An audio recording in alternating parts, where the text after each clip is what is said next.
I just filmed this entire thing that I'm about to film again for you because it wasn't recording. I seem a little frustrated. That is why. Because I've already done this once. Tea will calm me down.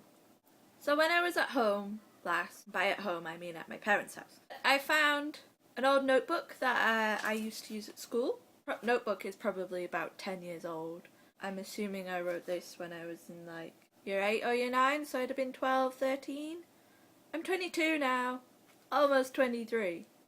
I spotted a couple of stories in them. I like to write.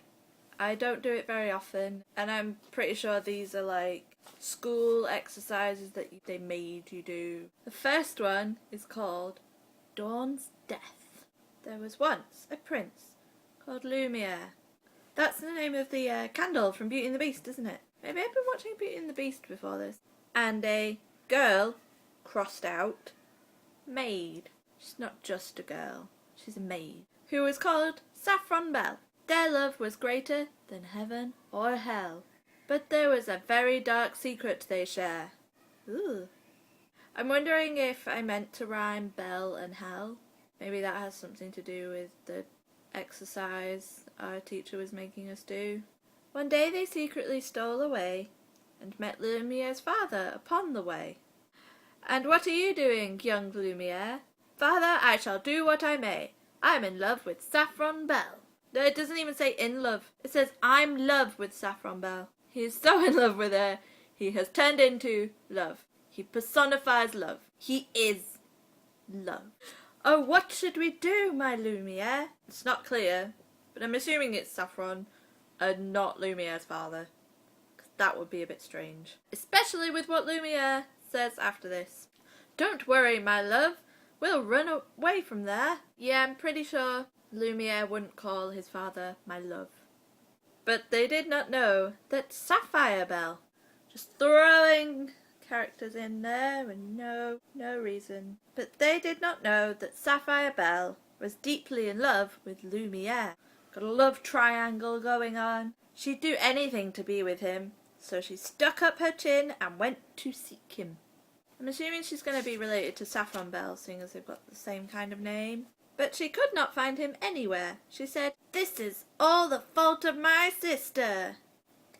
She dragged Saffron Bell out of bed and stabbed her until she was dead.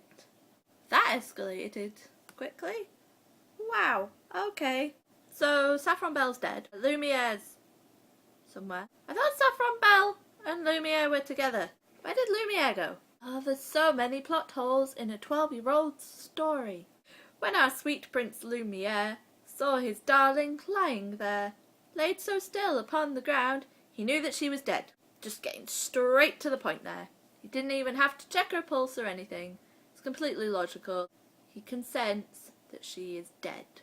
Poor Lumiere did not know what to do.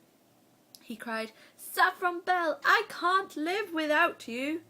So he took up the sword upon the bed and stabbed himself until he was dead. I'm not even going to go into the logistics of stabbing yourself with a sword. Depending on what kind of sword it is, swords are normally pretty long.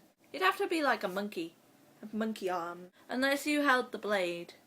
Then you'd cut your hands. But suppose if you're trying to kill yourself, that wouldn't really matter. Logic. Oh, that's the end. Turned into some kind of strange Romeo and Juliet thing. I'm gonna write a love story. Oh wait, no, they're both dead. Okay. So next up, I think this must have been some kind of exercise to create a god or a goddess. Some kind of mythical human being, creature, thing. I created this mermaid called Riverflow. This is the story of Riverflow. There once was a mermaid. She was very beautiful. She had long curly blonde hair, unlike the picture, that fell way past her shoulders.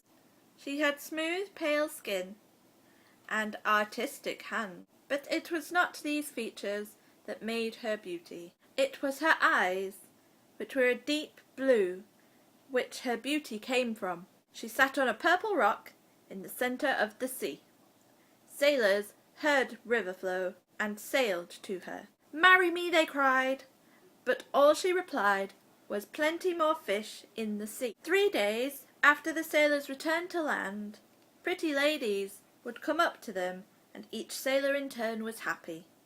So if ever you require love, pray to River Flow, the goddess of love. At least that one is a little bit more positive than Love Story where they both die. See, I'm not all strange. Oh yes, I am. Who am I trying to kid? I hope you enjoyed this video, and I'll see you in the next one. Bye!